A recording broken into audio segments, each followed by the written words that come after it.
Hello friends, welcome to all of you on my channel. आज की इस video में अपन देख रहे हैं जो पटवारी में मैथ और रीजनिंग का पैटर्न जो है, किस तरीके का पैटर्न, कैसे क्वेश्चन पूछे जा रहे हैं। ये मेरे स्वयं का जो एग्ज़ाम हुआ था उस पे मैं देख के आया हूँ किस तरीके की ये क्वेश्चन पूछे जा रहे हैं। तो आप अंत तक देखिए, पूरे जो क्वेश्चन आ रहे हैं उसका पैटर्न क्या है, उसका सॉल्यूशन क्या है, वो सारा आपको इसमें देखने मिलेगा। तो इसको अंत तक देखिए और देखिए उस तरीके से क्वेश्चन में ये पहला टाइप जो है इसमें रैंकिंग। रैंकिंग क्या कहलाता है? जब वस्तुओं या व्यक्तियों या स्थानों के समूह को एक से अधिक व्यक्तियों से स्थान या अन्य व्यक्ति को उसमें एक दूसरे से सापेक्षिक तुलना करते हैं या स्थान बदल देते हैं, एक का दूसरे से, दूसरे का तीसरे से। तो इस तरीके के क्वेश्चन जो बनते हैं वो क्वेश्चन पूछे जा रहे हैं। आइए देखते हैं किस तरीके के क्वेश्चन और भी आ रहे हैं इसमें। बने रहिए अंत तक।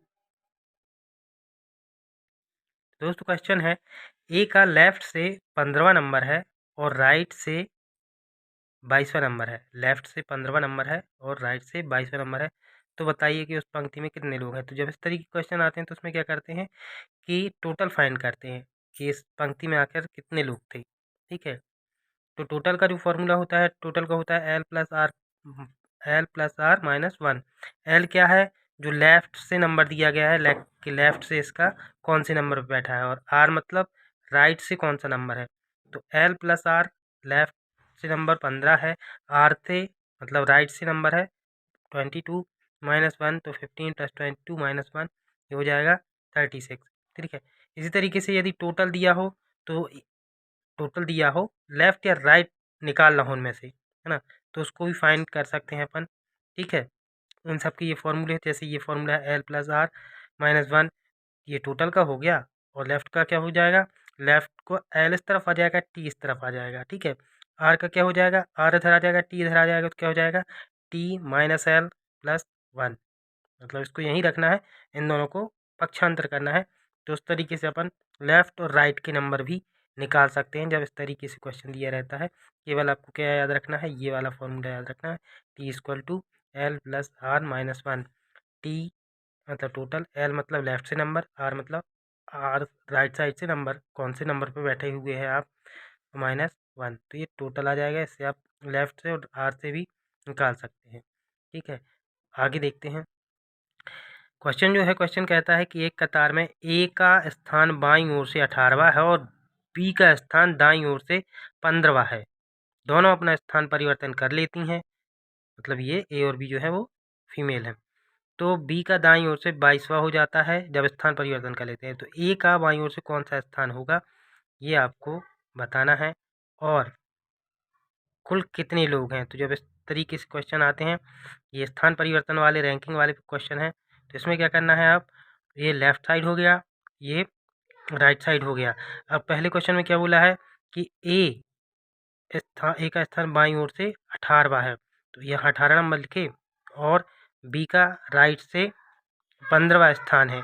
ठीक है, तो बी का जो स्थान दिया गया था वो क्वेश्चन में दिया गया था राइट से 15वां, है ना, तो ये 15 लिख लिए।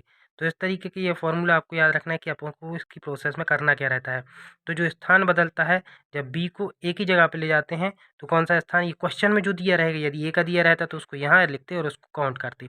चूँकि बी का दिया है कि बी का स्थान क्या होना है, स्थान दोनों का परिवर्तन हुआ है, मगर आपको ट्रिक किस में लगाना है, आपको जो डाटा दिया गया है वो किसके लिए थी, वो बी के लिए दिया गया है। तो ये बी का स्थान बदल लेने पर क्या हो गया, 22वां नंबर हो गया। ठीक है, तो ये 22वां हो गया। बाईं ओर से दाईं ओर से ही है, तो इधर से ही बढ़ना है। तो ये 18 और 22 कितना हो गया, 40। तो ये जो 40 है, 40 ये क्या क्या कहलाएगा, L+R, और इसमें से माइनस कर दोगे तो क्या आ जाएगा आपका T। अभी लास्ट क्वेश्चन में देखा था, T=L+R-1। तो ये टोटल आ गया है 40, 40 में से 1 माइनस कर दोगे तो 39। ये टोटल है जो क्वेश्चन में पूछा गया है कि कुल कितने लोग हैं। ठीक है, अब जो 40 यहाँ तक आ गया, एक आधा क्वेश्चन का सॉल्यूशन तो हो गया है।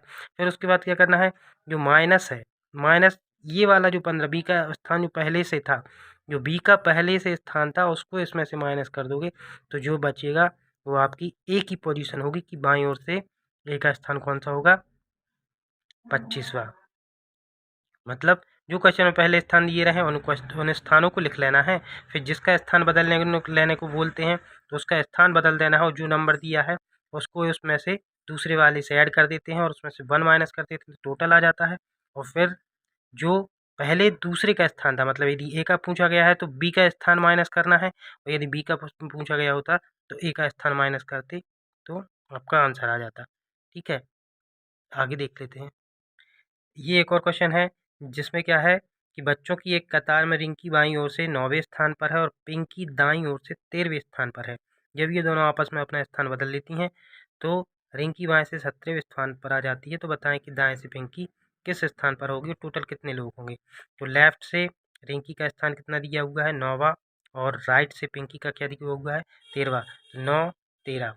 ठीक है, अब क्या दिया हुआ है कि जब स्थान बदल बदल लेते हैं तो क्या करते हैं कि रिंकी बाईं ओर से 17वें स्थान पर आ जाती है। रिंकी का स्थान बदलना है तो स्थान बदल लेने पर ये 17वें स्थान पर आ गई। तो 13 और 17 जुड़ेंगे 30 हो जाएगा। 30 में से 1 माइनस कर देंगे तो ये आपके टोटल कितने लोग हैं वो आ जाएगा। ठीक है, अब ये 30 आ गया।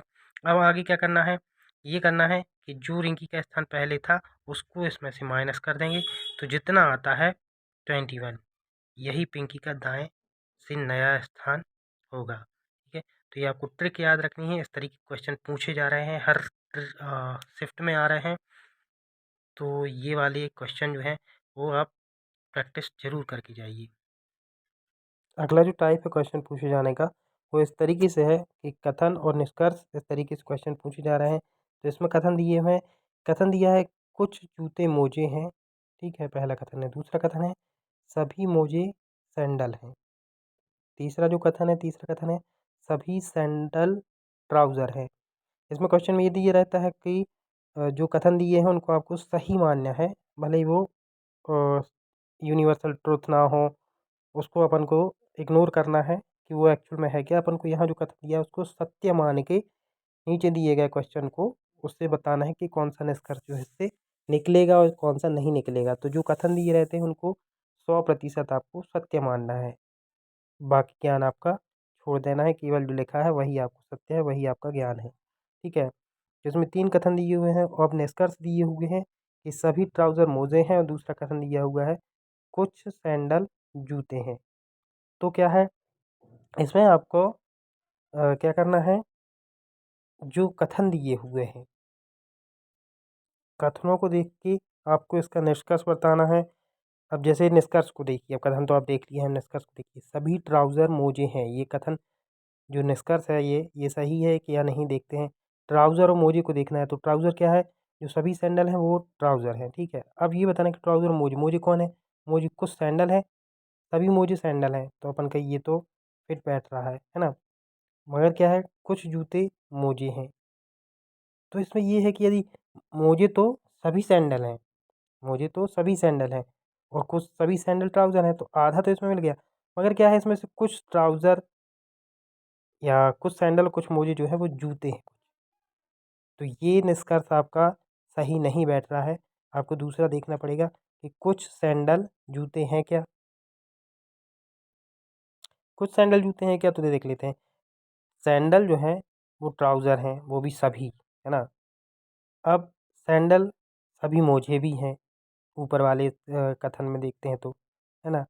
अब कुछ सैंडल जूते हैं क्या, बिल्कुल हैं। क्यों हैं, क्योंकि कुछ जूते जो हैं वो मोजे हैं, और मोजे सभी जो हैं वो सैंडल हैं, और सभी सैंडल जो हैं वो ट्राउज़र हैं। तो यदि यहाँ ट्राउज़र का भी क्वेश्चन होता तो जो सेकंड निष्कर्ष है वो आपका सही माना जाता। ठीक है, तो इसको क्या करना है, पहले कथन पढ़ना है, फिर निष्कर्षों को देखना है, फिर सभी निष्कर्षों को, कथनों को ऊपर से नीचे की तरफ पढ़ना है, फिर नीचे से ऊपर। 2 बार इसमें टाइम लगेगा, टाइम कंज्यूमिंग क्वेश्चन कहलाते हैं ये। मगर यदि आप प्रैक्टिस करोगे तो आप कम से कम टाइम में इसको सॉल्व कर सकते हो। तो इस तरीके क्वेश्चन जो है, जो 21 तारीख का एग्ज़ाम था वो मेरा खुद का था। तो उस खुद के एक्सपीरियंस के बेस पे मैं ये क्वेश्चन आपको दिखा रहा हूँ। नेक्स्ट क्वेश्चन में कथन और निष्कर्ष का दूसरा क्वेश्चन लेके आया हूँ। तो कथन इसमें जो है, कथन है कुछ पत्थर ईंटें हैं। दूसरा कथन है कुछ ईंटें छड़ हैं। तीसरा क्वेश्चन जो है सभी छड़ जो हैं वो खिड़कियाँ हैं। ठीक है, ये 3 कथन दिए हुए हैं और इनको 100% जो निष्कर्ष निकलता है उसी को आंसर में लेना है, आधा अधूरा नहीं लेना है। देख लेते हैं इसके निष्कर्ष क्या है। निष्कर्ष हैं कुछ खिड़कियाँ ईंटें हैं और कुछ छड़ पत्थर हैं। तो देखते हैं कि क्या सही है। तो कुछ खिड़कियाँ जो है वो ईंटें हैं क्या, तो अब तीसरा वाला ऑप्शन देखते हैं। सभी छड़ खिड़कियाँ हैं और कुछ ईंटें छड़ हैं, तो कुछ खिड़कियाँ जो है वो ईंटें हो सकती हैं, क्योंकि सभी छड़ जो है वो खिड़कियाँ हैं, तो इसको छड़ को वो मान सकते हैं। तो अपन ऊपर देख सकते हैं कुछ ईंटें छड़ जो हैं वो हो सकती हैं। ठीक है, नेक्स्ट जो निष्कर्ष है, पहला निष्कर्ष निकलता है। दूसरा जो है, कुछ छड़ जो है वो पत्थर है। अब पत्थर वाला कथन किस में दिया हुआ है? पत्थर वाला पहले में दिया हुआ है। तो पहला कथन है कुछ पत्थर जो है वो ईंटें हैं और कुछ छड़ जो है वो अ, कुछ ईंटें जो है वो छड़ हैं। तो अपन देख रहे हैं कि ईंटें हैं, छड़ हैं, कुछ हैं, 10 में से 2 ईंटें जो हैं वो छड़ हैं और 2 जो ईंटें हैं वो कुछ पत्थर हैं और कुछ ईंटें हैं। ठीक है, तो ये वाला जो कथन है इसको अपन एक तरीके से कह सकते हैं ये अनुसरण करेगा, परंतु ये पूरी तरीके से 100% ये इसको सेटिस्फाई नहीं कर रहा है। कि किस तरीके से अपन इनको कह दें कि कुछ छड़ पत्थर हैं, ये सेटिस्फाई कर रहा है, मगर इसको अपन अनुसरण में नहीं लिखेंगे, क्योंकि पूरे तरीके से ये उसको निष्कर्ष नहीं दे रहा है, पूरे तरीके से उसका अनुसरण नहीं कर रहा है। तो इस वाले क्वेश्चन में आपको ये लगेगा कि दोनों निष्कर्ष जो हैं वो निकल रहे हैं, पर एक्चुअल में ये नहीं निकल रहे हैं, क्योंकि 100% जहाँ अनुसरण होता है उसी को आंसर में लिया जाता है। यही इस तरीके क्वेश्चन का जो रहता है मेन टारगेट रहता है कि आपको कंफ्यूज कर दें पूरी तरीके से। और ये जो क्वेश्चन है ये पीएससी लेवल के सी सेट में पूछे जाने वाले क्वेश्चन हैं, जिनको यहाँ पटवारी एग्ज़ाम में पूछा जा रहा है। और इस तरीके के करीब 3 और 4 क्वेश्चन बन रहे हैं, तो आपको इस टाइप के क्वेश्चन पे ज़ोर देना पड़ेगा, प्रैक्टिस बार बार करनी पड़ेगी, ताकि आप इनको कम समय में सॉल्व कर सको। नेक्स्ट जो क्वेश्चन है वो इस तरीके से पूछे जा रहे हैं इस एग्ज़ाम में, ये लाइन चार्ट वाले क्वेश्चन हैं। तो इस तरीके के क्वेश्चन आएंगे इसमें कि नीचे दिए गए ग्राफ का अध्ययन करके उसके नीचे दिए गए प्रश्नों के उत्तर दीजिए। तो इसमें 1 या 2 प्रश्न ही आ रहे हैं, क्योंकि 1 नंबर का क्वेश्चन है तो इसमें ज़्यादा क्वेश्चन नहीं पूछ रहे हैं, मगर ये है कि इसका जो एनालिसिस है वो आपको बहुत जल्दी करना पड़ेगा। यदि आप इनका एनालिसिस नहीं कर सकते हो तो आपको बहुत ज़्यादा टाइम कंज्यूम हो जाएगा। तो देखो इसमें किस तरीके के ग्राफ दिया रहता है। इसमें क्या बताया गया है कि इसमें जो वाई एक्सिस है उसमें दिखाया गया है यात्रियों की संख्या हज़ारों में, मतलब ये हज़ारों में संख्या ग्राफ सभी ने पढ़े होंगे। तो इस तरीके से एक्स वाई एक्सिस पे आपको डाटा दे दिया जाता है। तो अब इन्हें एक्स एक्सिस पे क्या दिया हुआ है, ये विभिन्न एयरलाइनें हैं जिनके नाम है क्या, P Q R S T. ठीक है, और वाई एक्सिस पे हज़ारों में यात्रियों की संख्या दी हुई है, जो नीचे से ऊपर की तरफ बढ़ते हुए क्रम में दिखाई गई है। अब इन ऊपर जो मार्क बना के दिए हुए हैं नवंबर, दिसंबर, जनवरी, तो नवंबर जहां आपको सर्किल डार्क सर्किल दिख रहा है वो नवंबर महीने को शो कर रहा है, स्क्वायर दिख रहा है वो दिसंबर महीने को शो कर रहा है, और जो arrow head triangular arrow head दिखाया गया है वो जनवरी मंथ को शो कर रहा है। ठीक है, और अब ये डाटा जो दिया गया है, अब देखिए पी को 25,000 जो है, हज़ार में काउंटिंग दी गई है ये। ठीक है, तो पी एयरलाइन से जो यात्रियों ने सफ़र किया है, ठीक है, 25,000 नवंबर महीने में, 30,000 दिसंबर महीने में, और जनवरी में एरो हेड जो ऊपर 35 पे बना के दिखाया गया है, ये जनवरी महीने में पी लाइन्स द्वारा यात्रियों को ले जाने वाली संख्या 35 है। ठीक है, इसी तरीके से ये जो जहाँ-जहाँ इनने इनको दिसंबर, नवंबर और जनवरी को बना के दिखाया गया है, तो ग्राफ पेपर इसी तरीके से बना के दिखाएँगे। तो आपको एग्ज़ैक्टली देखना है कि ये 30 और 25 के बीच में है। जिस तरीके से इसने देखिए एस जो है वो बीच में दिखाया गया है क्या, एरो हेड जो बता रहा है कि आपको 32.5 हज़ार यात्री ये जनवरी में लेके गया है ना? तो इस तरीके से आपको इसका एनालिसिस करना आना चाहिए। ये सभी मार्क्स जो हैं सर्किल, स्क्वायर और एरो हेड, ये सभी महीनों को शो कर रहे हैं। तो आपको ये एनालिसिस करने के लिए आपको ज़्यादा टाइम नहीं लगाना है। यदि आप इसमें टाइम लगा देते हो तो इस तरीके के क्वेश्चन आपसे सॉल्व नहीं हो पाएंगे। क्यों? क्योंकि इसके आगे भी कैलकुलेशन करना है, और कैलकुलेशन में उसमें भी ये ऐसा टिपिकल क्वेश्चन दे रहे हैं कि आपको समझ में नहीं आएगा कि आप ये कैसे करोगे, और फिर उसको सॉल्यूशन करने के बाद उसका जो न्यूमेरिकल आंसर है वो भी ठीक आना चाहिए ऑप्शन से मिलने वाला। आइए आगे देखते हैं इसको। ये उसका जो क्वेश्चन पूछे गए हैं वो हैं, पहला जो क्वेश्चन है वो क्वेश्चन मैंने पूछा है कि इन 3 माह के कार्यकाल में एयरलाइन पी तथा एस द्वारा ले गए कुल यात्रियों की संख्या का अनुपात क्या है? ठीक है, तो आपको जो क्वेश्चन है वो मैंने साइड में दिखाया है, इसको आपको ज़ूम करके देखना पड़ेगा, है ना? तो क्या है, इनने पूछा है कि पी और एस द्वारा ले गए यात्रियों की कुल संख्या का अनुपात दिखाना है। तो आप जब क्वेश्चन में देखेंगे आप तो आपको दिखेगा कि पी एयरलाइन द्वारा नवंबर, दिसंबर और जनवरी में जो यात्री ले जाए गए हैं वो 25,000, 30,000 और 35,000 क्रमशः ले जाए गए हैं। तो तीनों को ऐड करना है, बीच में अनुपात लगाना, क्योंकि इन्होंने पूछा है कि दोनों का अनुपात, अनुपात किससे निकालना? एस से। तो एस द्वारा ले जाए गए यात्रियों की संख्या कितनी है?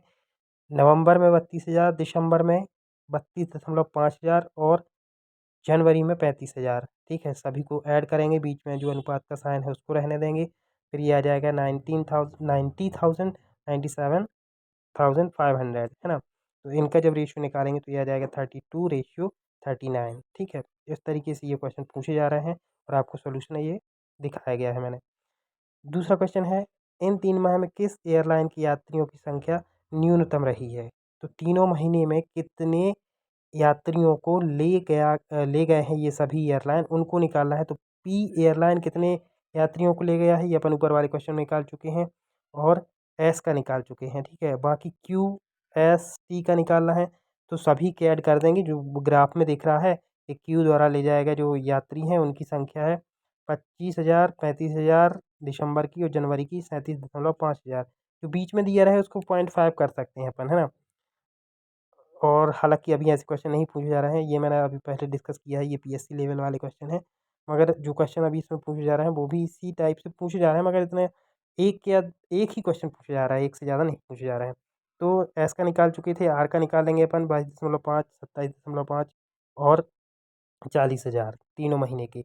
इसी तरीके से टी का निकाल लेंगे 17.5, निकाला नहीं है, देखना बस है ग्राफ में, उसको लिखना है, जोड़ना है। ठीक है, बस यहाँ क्या है आपकी जोड़ने घटाने की योग्यता को और समझने की योग्यता को परखा जा रहा है। तो आपको ये याद रखना है। अब तीनों में से देख लेंगे कि सबसे कम क्या है, तो सबसे कम जो यात्री है वो टी है। टी की न्यूनतम संख्या जो है वो सबसे कम है, वो 85,000 यात्रियों को टी एयरलाइन जो ले गया है वो न्यूनतम संख्या में ले गया है।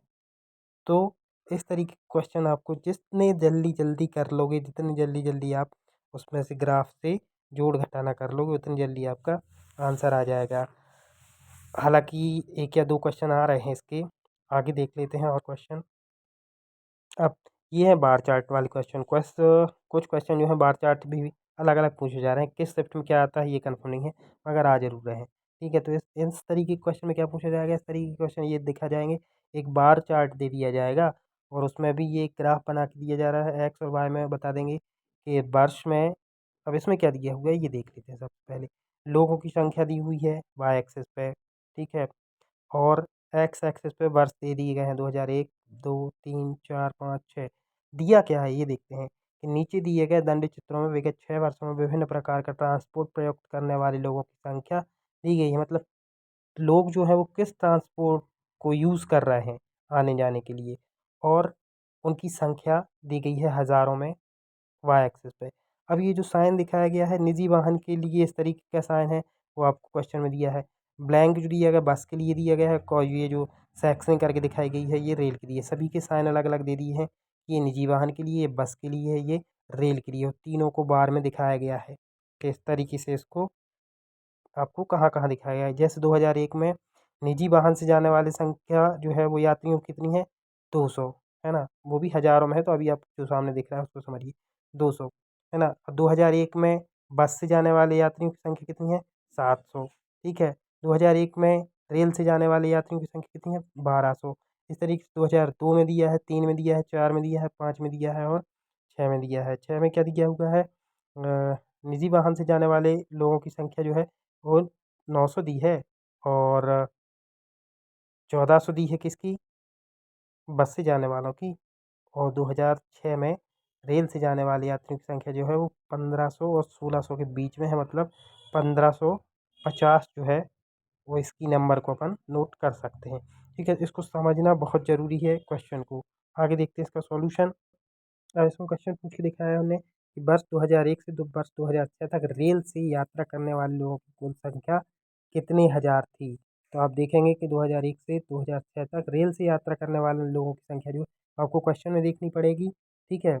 इसको जूम करके देख लीजिए। तो ये है 1200 प्लस 1150, 1250, 1300, 1450 और 1550। ये सभी 2001, 2, 3, 4 और 5 और 6 के या रेल से यात्रा करने वाले रेल रेल देखना बार चार्ट में रेल किसको दिखाया है वो ध्यान रखना जरूरी है। सभी को ऐड कर देंगे तो आपका आंसर आ जाएगा कितना 7900। ठीक है, तो एक क्वेश्चन ये हो गया।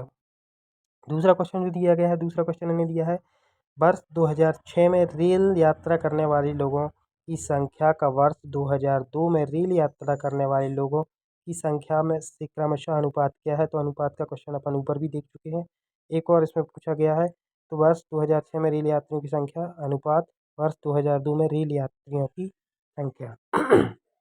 तो 2006 में है 1550 और 2002 में है जो ये 1150 है ना। तो दोनों का रेशियो अपन निकाल सकते हैं। दूसरी चीज़ क्या है, इस तरीके के जो क्वेश्चन है उनमें आपको डाटा याद रखना है पहली चीज़, ठीक है।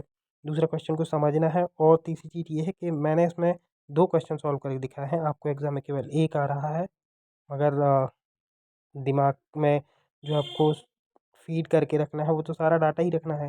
तो अब इस तरीके से यदि क्वेश्चन बढ़ जाते हैं तो आपके लिए फ़ायदा होगा, क्योंकि यदि बढ़ जाते हैं तो वो 2 नंबर का 3 नंबर का हो जाएगा, मगर ऐसा है नहीं। यहाँ 200 नंबर के क्वेश्चन जो है वो 200 ही पूछे जा रहे हैं, तो 1 नंबर का 1 ही आएगा। तो इस तरीके चार्ट वाले क्वेश्चन में भी 1 क्वेश्चन ही आ रहा है, वो भी 1 ही नंबर का है। ठीक है, आगे देख लेते हैं एक और क्वेश्चन। दोस्तों नेक्स्ट जो चार्ट है वो आ रहा है पाई चार्ट, ठीक है। पाई चार्ट मुझे तो नहीं आया था, बाकी दूसरी शिफ्ट वाले क्वेश्चन में पाई चार्ट पूछा गया है। पाई चार्ट में ये सर्कल दे देंगे और इसमें बता देंगे A B C D और F, ये अलग अलग पार्ट दे दिए जाएंगे जो अलग अलग इंडिकेशंस करेगा। जैसे इसमें बताया गया है कि ए जो है वो ऐसा बता रहा है बहुराष्ट्रीय कंपनियां, ठीक है। बी उन लोगों को बता रहा है जो औसत वेतन जिनका 5 लाख से अधिक है। सी जो है वो स्थानीय संगठन को शो कर रहा है और डी जो है वो राष्ट्रीय संगठन को शो कर रहा है। ई जो है उनको शो कर रहा है इनका प्लेसमेंट किनका, क्योंकि क्वेश्चन ऊपर दिया है ये जो विद्यार्थियों के लिए एक चार्ट दिखाया गया है। विद्यार्थी जो है वो 3000 है, काउंटिंग इनकी है। 3000 विद्यार्थियों नौकरियों के लिए ए से एफ तक समूहों में प्लेसमेंट दिखाया गया है इस चार्ट में। ये जो है पाई चार्ट है, ठीक है। तो ई जो है ई दिखा रहा है कि 20% ऐसे छात्र हैं जिनका प्लेसमेंट नहीं हुआ है। एफ जो है एफ में ऐसे छात्रों को दिखाया गया है जो पाठ्यक्रम में उत्तीर्ण ही नहीं हुए हैं। आगे जो राइट हैंड साइड में कॉलम दिखाया गया है इसमें दिखाया गया है कि पुरुष और महिला का अनुपात क्या है, क्योंकि विद्यार्थियों में छात्र भी होंगे और छात्राएं भी होंगी। तो उनका जो अनुपात है वो अनुपात दिखाया गया है कि बहुराष्ट्रीय कंपनियों में जो काम करने वाले हैं वो 20% हैं उनमें, मगर पुरुष और महिला का अनुपात जो है वो 1:2 है। इसी तरीके से सभी का अनुपात दिखाया गया है। जैसे जैसे औसत वेतन 5 लाख रुपए से जिनका अधिक है वो 10% विद्यार्थी हैं, है ना। और उनमें पुरुष और महिलाओं का जो रेशियो है वो 1 और 1 का है, 1:1, है ना। 3000 विद्यार्थियों में से 25% ऐसे विद्यार्थी हैं जो स्थानीय संगठन से हैं और जिनमें महिला और पुरुष का जो अनुपात है वो 2:1 है। और राष्ट्रीय संगठन में पुरुष और महिला का अनुपात जो 4:5 है वो 15% है 3000 में से। ई जिनका प्लेसमेंट नहीं हुआ है वो 7:5 में है पुरुष महिला की, और उनकी संख्या 30,000 में से 3000 में से 20% है उनकी संख्या। और पाठ्यक्रम में जो उत्तीर्ण नहीं हुए हैं उनका जो प्रतिशत है वो 10 है और उनका रेशियो जो है वो 2:1 है। तो इस तरीके के क्वेश्चन में आपको देखना है डाटा किस तरीके से दिया हुआ है। टोटल जो विद्यार्थी हैं वो 3000 हैं, उसमें से भी 1, 2, 3, 4 और 5 उनको अलग अलग कैटेगरी में डिवाइड किया गया है और उसमें से भी पुरुष महिला का अलग अलग प्रतिशत बताया गया है कि इनमें से इतने प्रतिशत जो हैं वो इस क्षेत्र में पुरुष और महिला का उनमें से भी अनुपात दिखाया गया है। तो इसमें डाटा को जो है बहुत अच्छे तरीके से देखना और उसका कैलकुलेशन करना ज़रूरी होता है। ठीक है, अब देखते हैं इसका सॉल्यूशन किस तरीके से किया जाता है। जो क्वेश्चन नंबर 1 हो गया था कितने प्रतिशत कितने विद्यार्थी पाठ्यक्रम में अनुत्तीर्ण रहे हैं, ठीक है। तो अनुत्तीर्णों की संख्या जो है पाठ्यक्रम में जो रहे हैं वो 10% है। साफ-साफ क्वेश्चन में दिया है, तो 3000 केवल 10% निकालना है। ये हो जाएगा पहले क्वेश्चन का आंसर। दूसरा क्वेश्चन जो है, कितनी छात्राओं का बहुराष्ट्रीय कंपनियों में प्लेसमेंट हुआ है, मतलब मल्टीनेशनल कंपनी में जिन छात्राओं का प्लेसमेंट हुआ है उनकी संख्या बतानी है। तो 3000 में से टोटल जो है वो 20% लोगों का सिलेक्शन हुआ है। 600 है, 20% 3000 कितना आएगा, 600 आएगा। अब उनमें जो छात्राओं का अनुपात है, इसकी जो मैंने जो अनुपात वाले ट्रिक वाले क्वेश्चन है उसके वीडियो में आप देख लीजिए किस तरीके से किसी चीज़ को बांटा जाता है दो लोगों में, तो किस तरीके से निकाला जाता है। तो ये छात्र छात्राओं को आपस में बांटना है, तो 600 को 2/3 में आ जाएगा, इसकी आ जाएगा आंसर 400 छात्राएं। जो तीसरा क्वेश्चन है उसको सॉल्व करना है। उसमें भी राष्ट्रीय संगठनों और स्थानीय संगठनों में छात्राओं की संख्या का प्लेसमेंट हुआ है वो बताना है।